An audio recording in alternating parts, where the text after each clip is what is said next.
Welcome back to our channel. A rare dime just changed everything. Watch closely. Like and subscribe for more shocking coin discoveries hiding in plain sight. The year 1981 was marked by a subtle transformation within the walls of the U.S. Mint, a period when modern production methods met an aging design legacy. Among millions of coins released into circulation, one stood apart, though not in appearance to the casual observer. It was a dime, struck under what seemed like typical conditions at first glance. These Roosevelt dimes, first issued in 1946 following the president's death, had by 1981 become an institution of American coinage.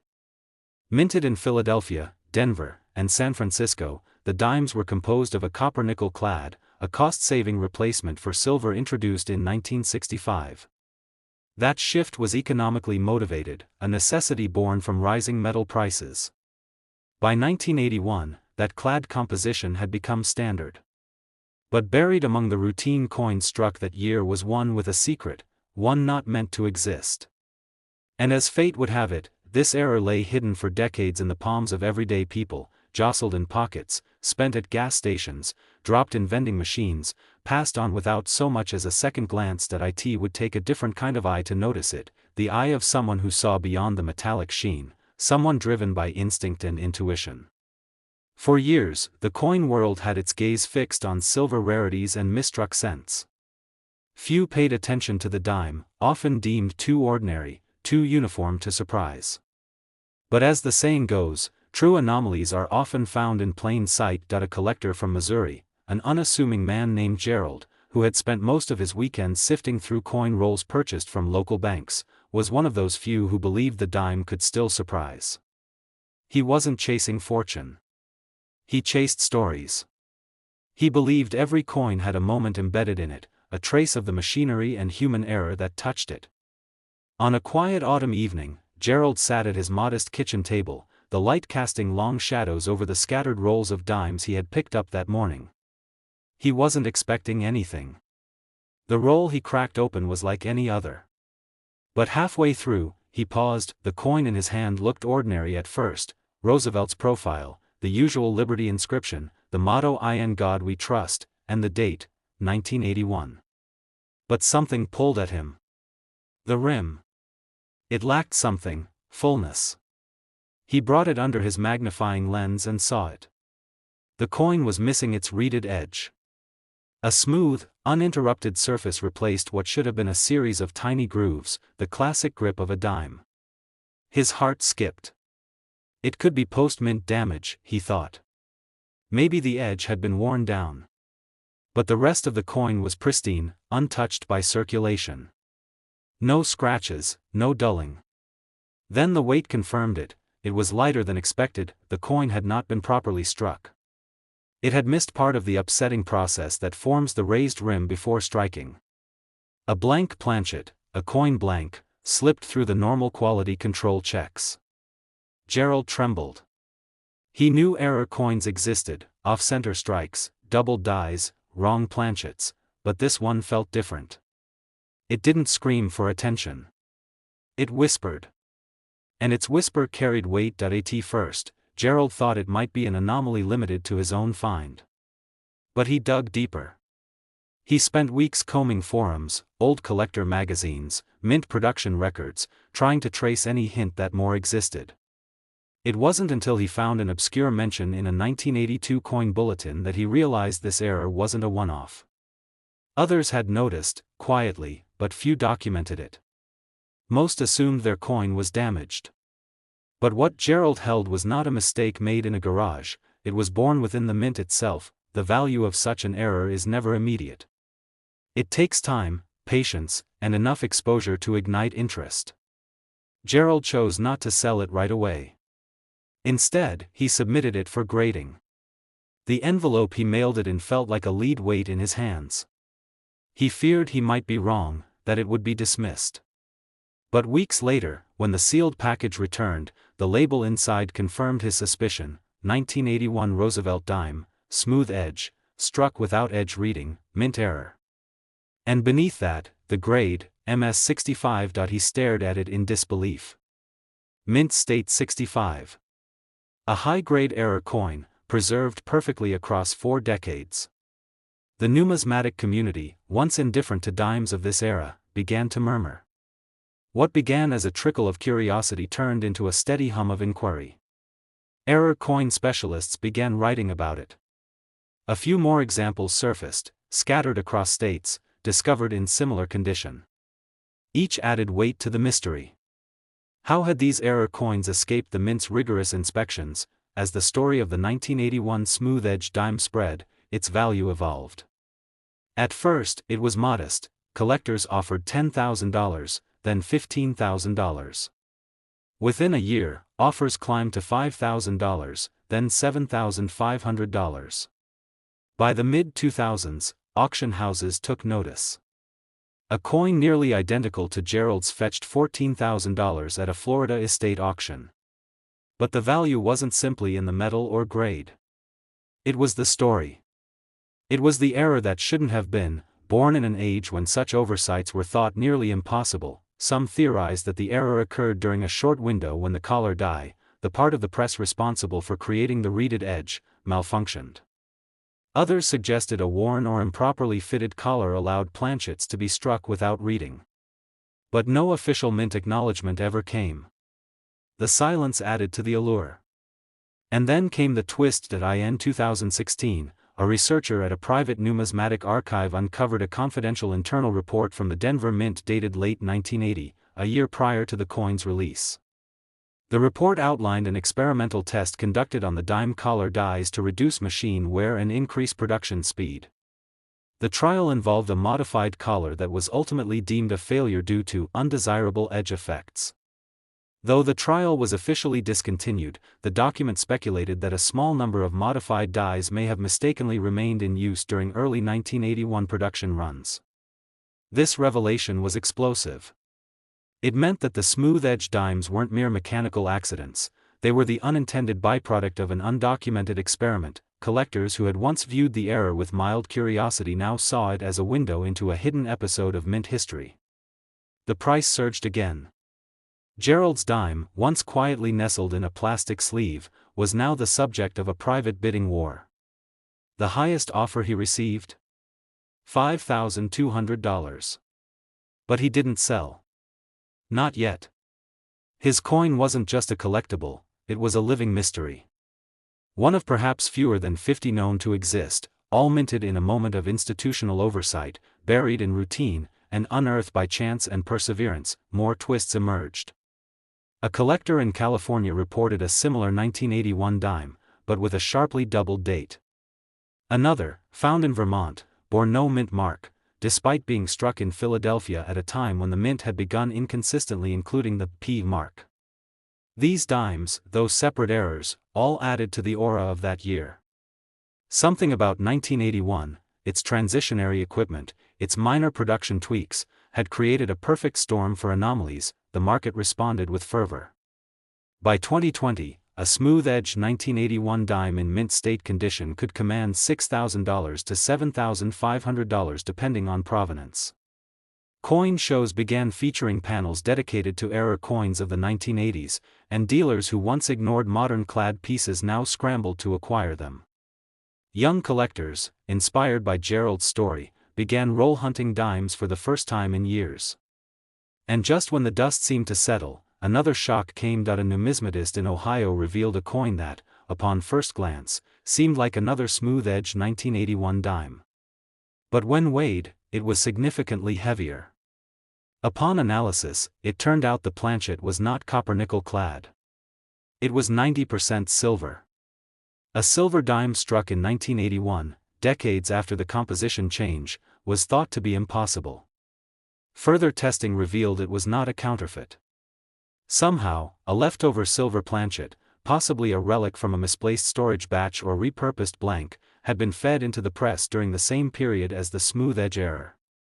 That coin sold for $19,000 at auction, breaking records and renewing focus on the 1981 dime like never before. The combination of error types, smooth edges, wrong planchets, missing mint marks, and doubled dies, within 1 year made 1981 an anomaly of hidden complexity. The once ignored Roosevelt dime now stood shoulder to shoulder with rarities that had long dominated auction floors. It became clear that this coin, dismissed by many as mundane, was a time capsule of mechanical evolution, missteps, and experimental ambition inside the mint. Collectors now speak of the 1981 dime with a reverence usually reserved for pre-1900 silver coins. Gerald's discovery wasn't just about the physical coin, it was about persistence, the willingness to look where others don't, and the reward of curiosity. His kitchen table, once a quiet corner of modest ambition, had become the birthplace of a new chapter in numismatic lore, and the coins themselves, scattered still across the country, resting unnoticed in drawers or coin jars, continue to wait, for eyes keen enough to recognize what lies just beneath the surface. For what was once assumed to be ordinary might just be holding a story no one ever expected. The late 1990s were a curious chapter for the U.S. Mint. A blend of tradition and emerging technology characterized the production floor, with machines growing faster, systems becoming more streamlined, and expectations leaning toward flawless precision. The Roosevelt dime, first introduced in 1946, remained the face of the 10-cent piece, a quiet staple of American commerce. By 1999, it was no longer a coin that drew much attention. It was small, convenient, and largely ignored. Yet in that very year, among billions of dimes rolling out of press lines at multiple mint facilities, a handful of them emerged with something unexpected, something the eye could barely catch, but collectors would one day chase with fervor. The coin carried the standard design, the dignified profile of Franklin D. Roosevelt on the obverse, and the torch, olive branch, and oak branch on the reverse. Struck on a clad composition of copper sandwiched between nickel, it was intended to be as ordinary as every other Roosevelt dime of its era. But in the massive volumes minted in 1999, more than 2.1 billion combined from the Philadelphia and Denver mints, a tiny sliver of imperfection crept into an otherwise predictable run. That sliver, unnoticed at first, would grow into a revelation years later. It began not with an expert or a dealer, but with a young collector named Miles who had only recently begun diving into pocket change. He wasn't a specialist.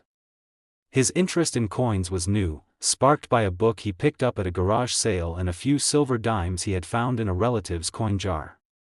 He began studying mint marks, dates, errors, words like off-center, double die, and planchet flaws began to make sense to him. He learned about transitional errors, blank planchets, and ghost doubling. Still, when he poured out a handful of change from a vending machine one afternoon, he thought little of the dime that bounced off the table and rolled beneath his chair, but something about it made him pause. He picked it up and noticed a sharpness to the obverse, crisper than usual. Under better light, he saw more. The date was clearly 1999, and the P mint mark stood proudly beneath Roosevelt's neck. But the coin's edges were odd. Slightly softer. Almost as if they hadn't been properly formed. He turned it over and examined the reverse. That's when he froze. The reverse was rotated significantly. He aligned the obverse upright, then flipped it.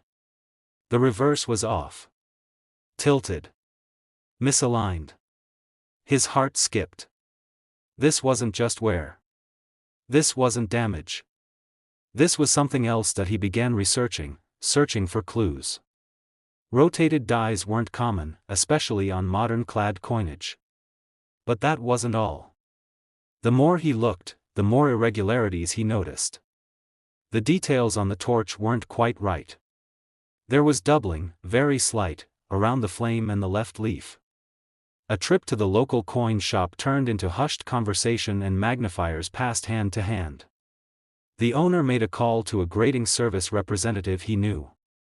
Within days, the coin was on its way to be certified. When the results returned, they confirmed more than Miles had imagined. His dime was not only struck with a rotated reverse die, but the coin also showed clear signs of a double die reverse, a rare and scarcely seen combination in Roosevelt dimes of this period. It was designated as a 1999 P dime, rotated die and double die reverse, mint state 65. That designation sent ripples through the numismatic community. The coin had slipped through the cracks of automation. Somewhere during production, a die had rotated from its intended position and paired with another die that bore an imperfect double impression. The result was a visually subtle, yet technically profound error, one that had managed to escape both the mint's controls and the eyes of the public for years. Once news of Miles' coin surfaced in publications and online forums, collectors began combing through their own change with new purpose. A few more specimens began to emerge, some with slight die rotations, others with ghost doubling. The 1999 P dime, long assumed to be uneventful, was suddenly under scrutiny. In one particularly notable discovery, a collector in Oregon identified a dime with an even more dramatic die rotation, nearly 90 degrees off. His find, though worn, confirmed what many were beginning to suspect: a pocket of errors had occurred that year, and no one had noticed. Speculation turned to the source. Was this limited to a single die pair? A brief production error during one shift? Or had more widespread issues occurred at the Philadelphia Mint? No official answer emerged. The Mint, silent on minor errors unless publicly pressured, offered no commentary. But the silence only added fuel to the mystery. Collectors began trading their finds, submitting more dimes for grading, and comparing notes. The market responded with hesitation at first. Early sales were modest, perhaps $10,000 for a circulated example, $20,000 for a mint state coin. But as examples remained rare and none of the finds showed signs of replication or damage, demand surged. A certified mint state 66 example with a rotated reverse and partial doubling fetched $16,000 in a regional auction. A few months later, another went for $8,500. Prices varied depending on how dramatic the error appeared and the condition of the coin, but the pattern was undeniable. This wasn't just a curiosity, it was a discovery of consequence. Then came the unexpected twist. A dealer at a Midwest coin show unveiled a 1999 dime with no mint mark at all. At first assumed to be a Philadelphia issue with a weak strike, further analysis showed there was no trace of a mint mark ever having existed. It hadn't been worn away. It had never been applied. An anomaly that defied the production standards of the year. Was it a transitional die? A foreign planchet? A test strike that made it into general circulation? Theories swirled, and the coin was quietly sold to a private collector for an undisclosed five-figure sum. This reignited interest in the 1999 dimes and prompted collectors to revisit previously dismissed pieces. A new wave of submissions to grading companies followed, and the number of confirmed rotated die and double die specimens slowly climbed. But even now, they remain extremely rare. Most 1999 dimes are just what they appear, unremarkable pieces of clad change. But a few hold the fingerprint of an unintentional moment, a quiet glitch in a system built for repetition. Miles, whose discovery started the hunt, never sold his coin. He kept it stored in a climate-controlled case, its label visible, its edges still as soft and strange as the day he found it. Offers came and went, some more generous than others. At one point, he was offered $40,000 by a prominent West Coast collector. He declined. Today, the value of these rare 1999 P. Roosevelt dimes depends on condition and the specifics of the error. Coins certified with strong die rotation and clear doubling now trade at values ranging from $40,000 to $102,000. They remain among the most elusive modern dime errors, proof that even in the most overlooked corners of pocket change, something rare can still shine through, and somewhere, another may still sit, tucked in a drawer, tossed in a fountain, forgotten in a jar. A dime that looks just like all the rest, until someone takes the time to look closer. The presses at the United States Mint ran smoothly in 2015, churning out coin after coin in the usual rhythm of precision and repetition. By then, automation had become second nature to minting operations. Digital scanning, weight detection, and rolling die controls promised near perfection. The Roosevelt dime, a familiar presence since 1946, was no exception. Every 10-cent piece that rolled off the lines that year was expected to match the next, clad in copper nickel, compact, and uniform. Billions were produced without fanfare. Nothing was expected to be different. But quietly, amid that sea of sameness, a few coins broke away from the script, invisible to the systems designed to catch them. In Florida, a coin enthusiast named Brenda sat cross-legged on her carpet, a cardboard box filled with tightly rolled dimes by her side. She wasn't a professional. She didn't carry magnifiers or own expensive grading tools. She just enjoyed the quiet rhythm of sorting change, a hobby passed down from her grandfather. Every now and then, she'd find an older silver dime or a misaligned coin. Most nights ended without surprises. But one evening, as the soft glow of the lamp lit her workspace, she opened a roll dated 2015 and paused on a single coin that felt oddly different. She tilted it under the light. The obverse, the portrait of President Roosevelt, looked fine at first. But then she noticed something odd around the date. The digits weren't just faint, they were doubled. It wasn't damage. It wasn't wear. There was a shadow of each number slightly off, a clear indication of something she'd read about but never expected to find herself. A double die. Brenda compared it to other 2015 dimes in the roll. The difference was undeniable. And then she flipped it. The reverse showed the same kind of anomaly. The word 1 appeared to have a ghosted outline. The torch, 2, displayed slight doubling in the flame. Her heart raced. She wasn't sure what she had yet, but she knew it wasn't common. Curiosity turned to urgency. She posted photos online, first on a hobbyist forum, then to a larger coin collectors group. Comments came fast, most were intrigued, others skeptical. The pictures weren't clear enough to convince everyone. One seasoned collector suggested it might be mechanical doubling, not a true double die. But another asked her to check the coin's weight.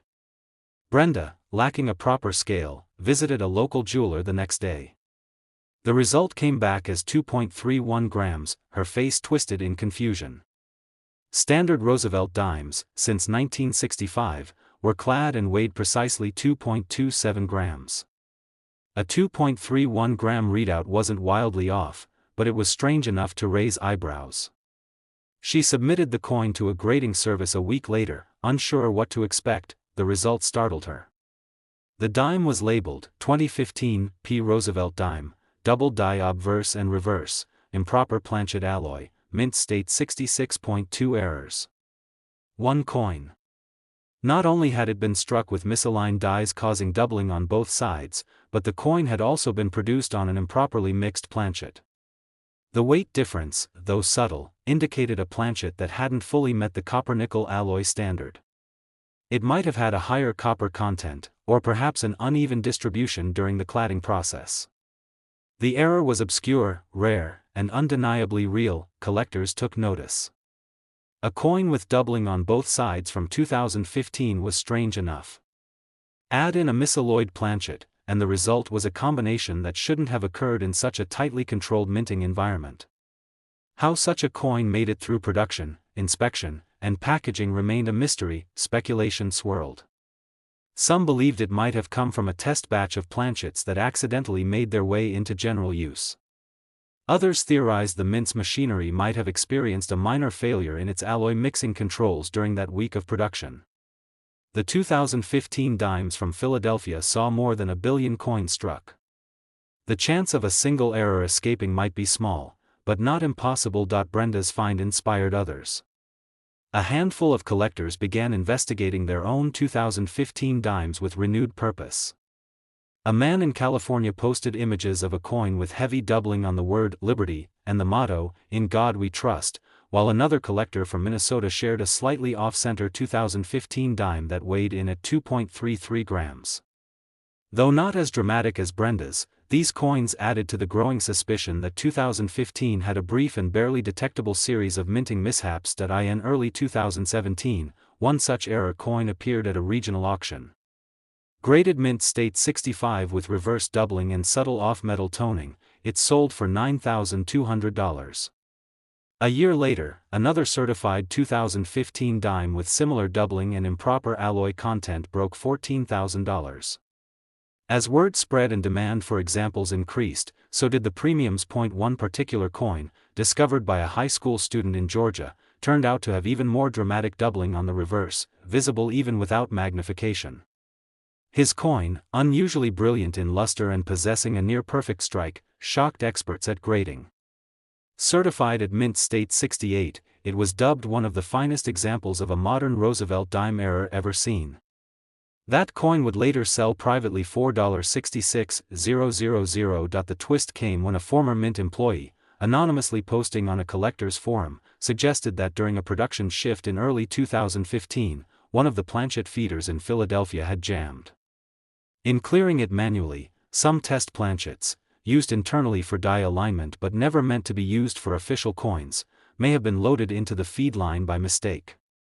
These test planchets, though physically similar to the official alloy, had minor variances in composition and weight. If the account was true, it could explain the alloy irregularity seen in Brenda's coin and the few others discovered since, still, the Mint has never publicly confirmed any such event. And that mystery, lingering just beneath the surface, continues to entice collectors. It's not just about the doubling. It's the possibility that a moment of human error during a routine day in a hyper-controlled facility could have created something unknowingly rare. Today, Brenda still owns her coin. Despite multiple offers from private collectors and even a museum inquiry, she keeps it safe in a velvet-lined case, a personal trophy of chance and curiosity. Others continue searching, hopeful to find their own piece of 2015's quiet anomaly. The value of these error dimes has continued to rise steadily, especially in higher grades and those certified with both doubling and planchet anomalies. Depending on condition, clarity of the doubling, and weight characteristics, the 2015 Roosevelt dime error coins have sold for amounts ranging between $28,000 and $70,000. And while billions of 2015 dimes continue to pass from hand to hand across the country, a few of them remain silent outliers, unnoticed in drawers, hiding in pockets, waiting to be discovered by someone willing to look just a little closer.